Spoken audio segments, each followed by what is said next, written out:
मैं अपने आप को बड़ा पुजारी समझता था, काफी भक्ति करता था मैं अपने जाने में, लेकिन धीरे धीरे मैं बीमार होने लगा। चोरी नहीं करोगे तो धन कहां से आएगा, मारोगे नहीं तो गुंडा कैसे कहलाओगे। हमारे भी यही ख्वाहिश थी, हमने भी वही काम किया। निजकू बड़ पूजारी भावुथिबा व्यक्ति जे कि पूजारी थिले आज एमिति कौन हैला जे पूजा करुथिबा सेई देवादेवी को परित्याग करी जीशुंको पछरे पागल परी जीशुंकर प्रचार करुछंती एवं जीशुंकर साक्ष्य देउछंती। यह कि प्रकार एक आश्चर्यजनक विषय जो माने कहउछंती आम धर्म सत्य आम भगवान सत्य। सही पूजा करुथिबा देवादेवी को छाड़ी से पूजारी जनक कि प्रकार जीशुंको पाई दीवाना हेले एवं जीशुंकर प्रचार जीशुंकर वाक्य जीशुंकर साक्ष्य कहउछंती। मु चाहिए समय को खराब न करी प्रथमे आपण ए साक्ष्य को देखंतु तापरे आगु का माने कथावार्ता करिया। मैं उसकी गवाही दे रहा हूं आपको, और मैं आपको विश्वास दिलाता हूं कि जो बीमार या कोई भी समस्या हो,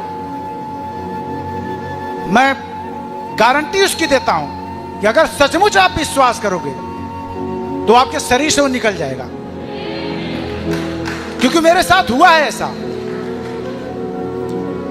मैं कुछ और कर रहा था, जीवन कहीं और बिता रहा था। लोग पैसे के लिए बहुत हद तक गुजर जाते हैं, हमने भी वही काम किया।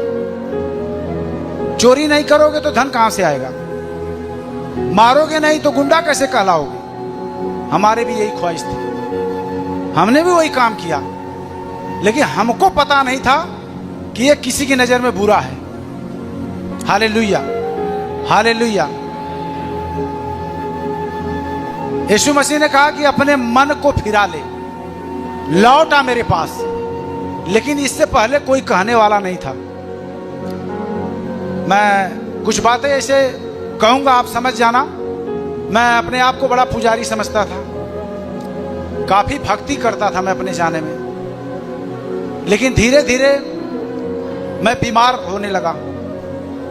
मैं अपने माता पिता का इकलौता पुत्र हूं, किसी चीज की घटी नहीं थी, और मैं ऐसे जगह पर था कि जहां बड़ी नाम और शोहरत था, बदमाशों में नाम गिना जाता था। लेकिन मैं हकीकत बता रहा हूं, जब मेरी मौत सर पर आई तो कोई बचाने वाला। मैं नदी नाला पहाड़ बड़े बड़े मंदिर मजारों में गया, जो चाहा, जो जिन्होंने चाहा मैं उनको दिया, चढ़ाया, पैसा से लेके जो भी। मैं कुछ अपने इस शरीर को बचाने के लिए उठा नहीं छोड़ा हूं। मैं आपसे सच सच कहता हूं, अगर कोई विश्वास न करे तो मेरे गांव में भी जाके पूछ सकता है, इसमें से मैं झूठ नहीं बोल रहा हूं। मैंने सब कुछ करके हार गया। मेरी शरीर पीला पड़ गई थे, जो आज इतना हैंडसम देख रहे हैं, ये यीशु मसीह जिंदा है, उसने दिया है मुझे, और यही सुनाने के लिए दिया है। उसने कहा इस छोर से लेके उस छोर तक गवाह होंगे, तो मैं उसमें का गवाह हूं, मैं उसमें का गवाह हूं जिंदा। आज जो बोल रहा हूं ये उसकी दया है। मैं 12 लाख का दवा खाया हूं, 12 लाख का, 17 टैबलेट इस बार, 17 टैबलेट शाम को, आधी रोटी 2 दिन में 1 दिन खाता था मैं। वो मेरी दशा हो गई थी, लेकिन मुझे पता नहीं था कि ये क्यों हो रहा है। सबको तो कर लिया, पुजारी भी बन लिया, पहाड़ों पर चला गया, बाबा को बुला लिया, ओझाई करवा लिया, सारे भूत को भी पकड़ लिया, लेकिन एक भी बाल टेढ़ा नहीं हुआ, और मेरा कदम मौत की तरफ। सबसे बड़ी बात कि मैं 9 महीना रात दिन मिलाकर सोया नहीं था, 9 महीने तक इसी तरह ताकता था मैं। रात को सब लोग सो जाते थे, मैं अपने बच्चों का मुंह देखकर ऐसे ही पूरी रात बीत जाता था। सुबह उठकर खेत की तरफ जाता था, इतनी घबराहट होती थी कि लगता था कि अब अभी प्राण निकल जाएगा। फिर घर आता था, बाजार जाता था, डॉक्टरों का नाम पूछता था, लोग बड़े बड़े डॉक्टरों का नाम बताते थे, मैं उनको जाकर दिखाता था, डॉक्टर साहब मेरी ये समस्या है। तो कोई ड्रग्स की गोली 125 कोई खाया होगा तो उसको मालूम होगा 125 ml कितना होता है। अगर 1 हफ्ता कंटिन्यू खा लो तो ये ब्रेन सुन्न हो जाएगा। मैं कई महीने तक वो खाया, कोई असर नहीं, आंख बंद ही नहीं होती थी। मैंने इतनी बुरी परिस्थिति में था, कोई सूझ नहीं रहा था, कोई रास्ता नहीं सूझ रहा था, न कोई पीर पैगंबर साधु महात्मा कोई काम आ रहा था मेरे। लेकिन एक व्यक्ति, ये जो नाम है यीशु नाम, ये सच सच मैं कहता हूं कि ये धरती के ऊपर आकाश के नीचे सिर्फ एक ही नाम है जिससे पापी पाते हैं उद्धार। उस पापी में मैं एक पापी था, लेकिन मुझे ये पता नहीं था कि मैं पापी हूं। मैं बड़ा धर्मी समझता था अपने आप को। किसी ने बताया, मैं चर्च में जाकर जब बैठा देखा वहां क्या लिखा हुआ था, यीशु मसीह का एक वचन लिखा हुआ था। किसी ने मुझे कुछ बताया नहीं था। वहां लिखा हुआ था कि हे सब परिश्रम करने वालों, बोझ से दबे हुए लोगों, मेरे पास आओ, मैं तुम्हें विश्राम दूंगा। अरे मैं तो आराम खोज रहा हूं, किसी ने नहीं दिया। यहां लिखा हुआ कि मैं तुम्हें विश्राम दूंगा। कैसे विश्वास होगा कि तू मुझे विश्राम देगा? मैंने तो इतने लोगों को अपना माँ, अपना बाप, अपना पीर पैगंबर बना लिया, किसी ने साथ नहीं दिया। तू कह रहा है कि मेरे पास आ।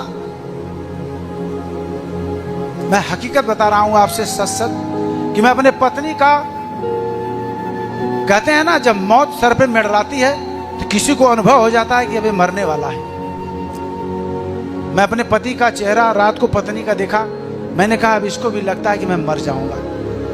इसलिए कह रही है कि कोई कुछ कह रहा है तो कह रही है कि चलो वहां चलते हैं। मैं उसका दिल रखने के लिए सच सच बता रहा हूं कि चर्च में गया था कि मरने के बाद कहीं ये दोष न लगा दे कि मैंने एक बार कहा और उन्होंने कहा नहीं तो आज बच जाती।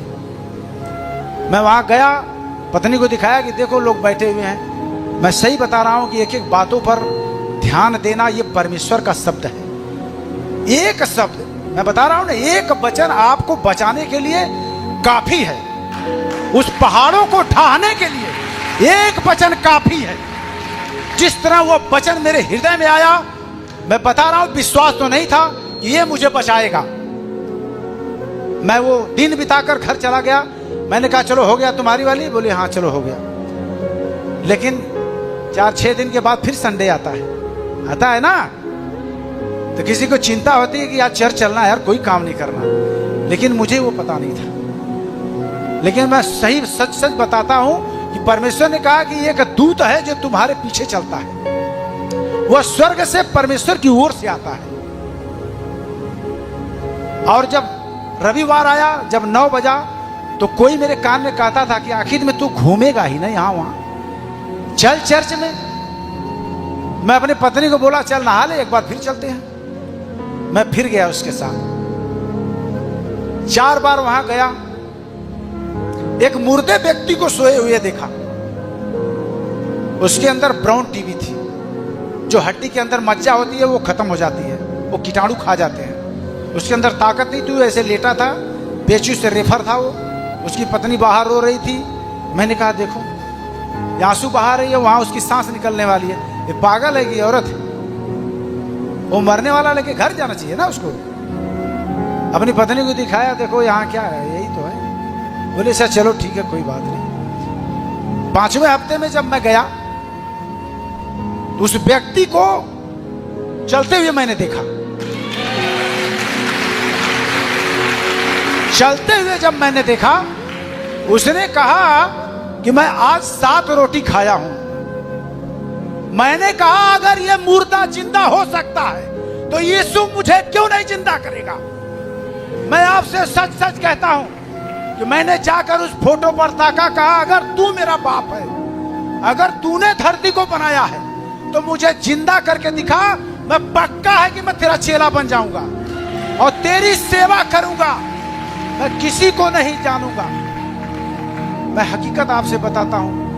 विश्वास, वो कहता है विश्वास कर तब तू मेरी महिमा को देखेगा। और पास्टर जी कहते हैं ना बाइबल डेली पढ़ना। मुझे पता नहीं था वो चीज लिखा हुआ था कि ये सब परिश्रम करने वाले बोझ, किस चीज का बोझ था मुझे भी नहीं पता। मेरा पाप जो मैंने गाली दिया, मैं दिन भर में 500 गाली देता था। बदमाशों का काम क्या है? गाली देना, मारना, लूटना। मैं वही काम करता था। मैं अपने आप को बड़ा धर्मी समझता था। दिन भर झूठ बोलता था। हाँ, किसी बहन बेटी के ऊपर गलत निगाहें डालता था। ये पाप नहीं है, ये पाप की श्रेणी में आता है, लेकिन मुझे पता नहीं था। जब मैं नया नियम पढ़ने लगा तो मैं हकीकत बता रहा हूं आपसे, जब उसको पढ़ता था कि व्यभिचार मत करना, बाइबल फेंक देता था। अरे इसमें ऐसे कैसे लिखा है? परमेश्वर ऐसे कहता है। फिर दूसरे दिन उठाता था, उसमें लिखा था चोरी मत करना। अरे हम तो रोज चोरी करते थे। मैं बता रहा हूं कि मैं धीरे धीरे वो चीज मेरे अंदर जाने लगी। मैंने जो चीज देखा है उसका मैं अनुभव आपको बताता हूं कि जब बाइबल आप पढ़ते हो ना, इसमें से किरण निकलती है, वो ताकत निकलती है जो आपके शरीर में जाती है, और वही है जो आपको चंगा करती है। और मैंने अपनी आंखों से उसे देखा है। फिर मेरा धीरे धीरे उसमें विश्वास जाने लगा कि यार लगता है कि मैंने सब कुछ तो कर ही लिया है, तो इसको भी करके देख लेते हैं। पर यह पता नहीं था कि ये जाति धर्म से अलग है। बाद में मालूम हुआ। हमने कहा पहले जान तो बचाओ, फिर बाद में देखते हैं जो होगा। तो हमारे साथ हमारे गांव में बहुत लोग जाते थे, लोग धीरे धीरे छोड़ दिए, हम उसी में लिपटे रह गए। लिपटने का मतलब ये हुआ कि पास्टर जी बोलते हैं, पास्टर जी के ऐसा नहीं है, वो रोज जो बोलते हैं उसमें से एक चीज आप ग्रहण कर लो। मैं नजदीक से, मैं गवाही, मैं दिन भर बताऊंगा, आप दिन भर सुनोगे, इतनी मेरे पास है, लेकिन मैं थोड़ा थोड़ा बता रहा हूं आपको विश्वास जताने के लिए कि जो ब्रदर बोलते हैं उस बातों पर हमें ध्यान देना चाहिए कि आखिर में वो क्या कह रहे हैं। वो कह रहे हैं स्वर्गदूत होते हैं, तो आपको विश्वास करना स्वर्गदूत होते हैं। और मैं आपको विश्वास दिलाता हूं कि स्वर्गदूत हैं, वो हमारे साथ साथ चलते हैं। मैंने अपनी आंखों से देखा है, उस पर मैं विश्वास करके बता रहा हूं आपको कि जब ब्रदर बोलते थे कि आप बाइबल पढ़ो, अब्राहम से परमेश्वर ने वादा किया था और अब्राहम से परमेश्वर रूबरू बातें करता था। मैंने विश्वास जताया कि अगर तू इनसे बातें करता है जो तेरी अगुवाई करते हैं, तो मैं भी तो वो हूं जो अपने पापों को आज मान रहा हूं। मैं चोरी करना छोड़ दिया, गाली देना छोड़ दिया, तो क्या प्रभु तू मुझसे भी बातें करेगा? मैं आपको हकीकत बताता हूं कि वो सचमुच उसी तरह बातें किया जिस तरह अब्राहम से परमेश्वर ने बात किया। रात को हालेलुया हालेलुया, मैं 6 महीने तक चर्च में जाता रहा। मैंने कहा प्रभु मुझे कब चंगा करोगे आप? मेरी पत्नी कहती थी वो आप चंगे हो रहे हो क्योंकि आपका शरीर पीला था, वो काला हो रहा है। हमने कहा मुझे ये तसल्ली दिला रही है कि तुम मरो ना। हाँ, हमने कहा अच्छा चलो ठीक है, लेकिन मैं जाता था, कहता था प्रभु तू मुझे कब चंगा करेगा? एक दिन जो विश्वास मेरे अंदर था कि जो वो बोलता है वो पक्का कि मेरे साथ होगा। मैं रात को सोया हुआ था, प्रभु ने आकर उसी तरह मुझसे कहा कि आज तू चंगा हो गया। वीडियो को एठारे स्किप करिकी जानतु नाही, वीडियो आगो को देखंतु। कि प्रकारे भावर जने पूजारी प्रभु जीशु को विश्वास करी प्रभु जीशुंकर साक्षी देउछंती। आज अनेक लोक माने से जीवंत व सत्य परमेश्वर को भूली जाइछंती, दूरे जाइछंती। आउ से जीवंत परमेश्वर को महिमा करुथिबा लोक माननकु धर्म परिवर्तन आरोप लगे अत्याचार करुछंती। किंतु से परमेश्वर महान अटंती, से सर्वशक्तिमान अटंती, से आम समस्त को प्रेम करती। आउ से जे सत्य यही विषय को हिंदू पुजारी सुधा प्रकाश करियछंती। तेबे मु चाहिबी आपण साक्ष्य अन्य मानको मध्ये शेयर करंतु, लोक माने प्रभु को जानंतु। समस्त को प्रेम। हर लाइक हर कमेंट की कीमत हमेशा रहेगी हमारी पहचान। मिलेगा प्यार मिलेगी दुआ, ये सफर यूं ही चलेगा। प्रभु को महिमा मिले आप सभी ऐसे ही साथ बने रहे। जय मसीह की।